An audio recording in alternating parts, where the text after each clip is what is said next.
Welcome to MASH Performance. This is Coach Nate. Today we're going to be talking about range of motion in your squat.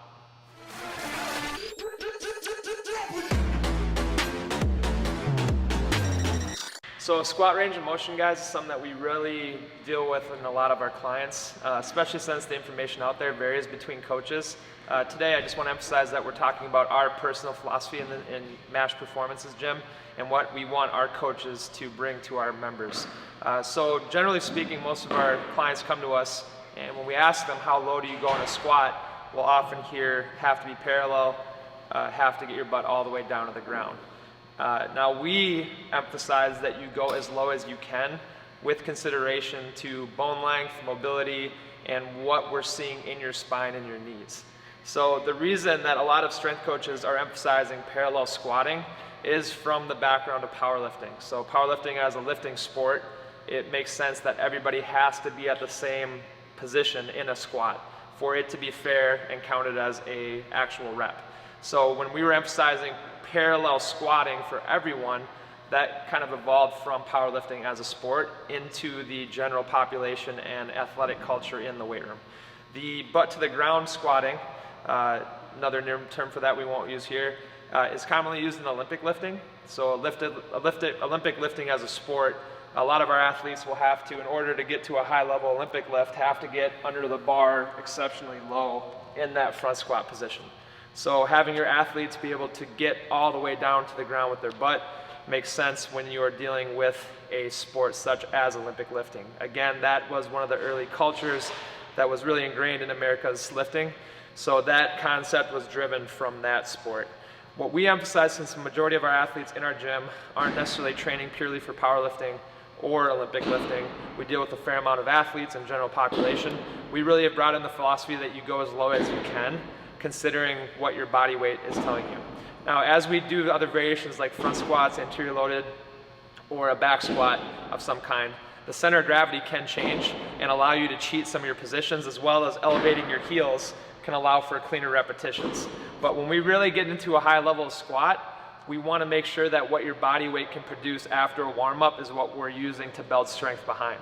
So some of the things to consider again is individual morphology. So what that means is bone length changes. So I tried to write up on the stick figure guy personally, is 3 different types of bodies, right? In general, that we'll see is people with exceptionally long spines, giving them their total height, people with exceptionally long femur lengths, giving them their height, or somebody who's proportionate. Now, they don't have to be tall or short. That bone proportionality doesn't actually mean that you're short or tall. It's just that if we look at somebody's length and the way that they're positioned, those bones kind of match each other in terms of how we'd want to use them.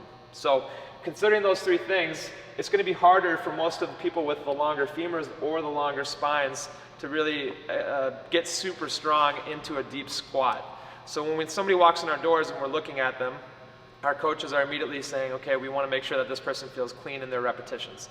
So your squat stance, not everybody's going to have your typical powerlifter's frame where they can get proportionality and deep in a squat with extreme strength.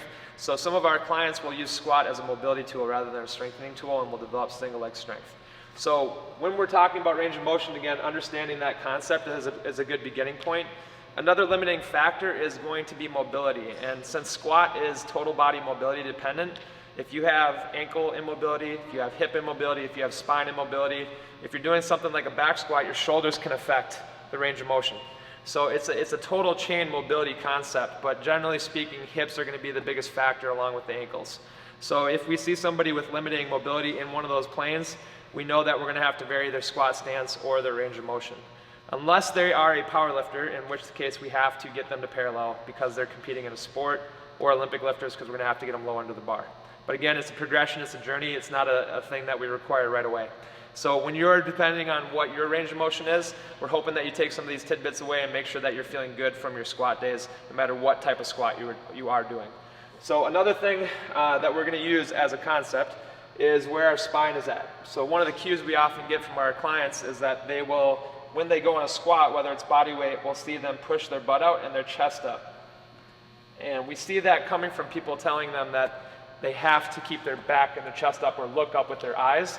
So they'll change their spine position to adjust that. Now, if you just even do this without weight, you're going to feel pressure in your lower back. So what our goal is when we're doing a squat is not to hyperextend in lumbar flexion or rounding in our upper back or our thoracic spine. So a lot of times this is due to protect people from falling forward. So we're told to keep their back up and stick their butt out so that they don't get pulled down by the weight. Since back squat's a common variation, that's a dangerous position to be in with a bar on your back and a lot of weight. So in terms of overall safety, it's helping, but in terms of creating back health and feeling of their squat, it's kind of a miscue. So what we'll tell our athletes is that we want our spine not to change its shape. So we'll usually say take a deep breath in, breathe out.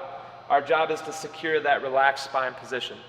Now that doesn't mean our center of gravity can't change. So if I'm going in a squat and I'm doing a strong powerlifting squat and my hips are going back and I'm leaning forward, my spine's not changing its shape, my center of gravity is changing. So don't confuse that with what we're saying. Your center of gravity can change. Ultimately when you squat, we want that center of gravity, whether it's an anterior loaded or a back loaded squat, to be somewhere between mid-thigh and mid-foot. So when we're doing those things, we want to make sure that that's where we're securing. So if the bar's in front, I can sit back a little further. If it's behind, I have to make sure that my positioning and my spine is adjusting to that center of gravity. So if we have Coach Mike join us, when we're looking at our squats with our athletes, the thing we're looking for is, again, that this spine, and if he has the hip mobility to keep an upright torso and squat deep, we're going to let him go as long as he wants. So Mike has done an exceptional job with his mobility. Spine hasn't changed. Nothing is leaking in the spine that we want to see, so we can load this up and make it strong. Our expectation should be that low every time with a squat, regardless of what he's loaded.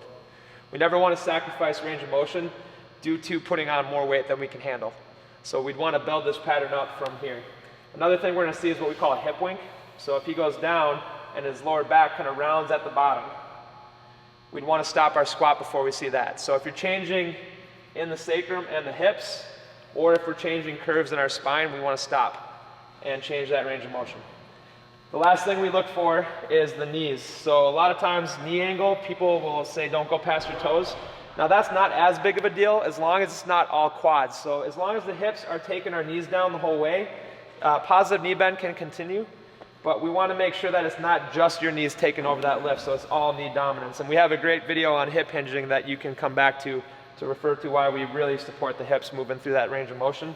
And then the last thing, if we square up to the video, is the knees not caving in. So this valgus collapse, as we call it, or the knees knocking together. If this is happening in the squat, again, we don't want to push range of motion. We want to make sure we cut them off before we see that happening. So fixing your range of motion to your ability level, your mobility level, and your bone length is something that we take great value in.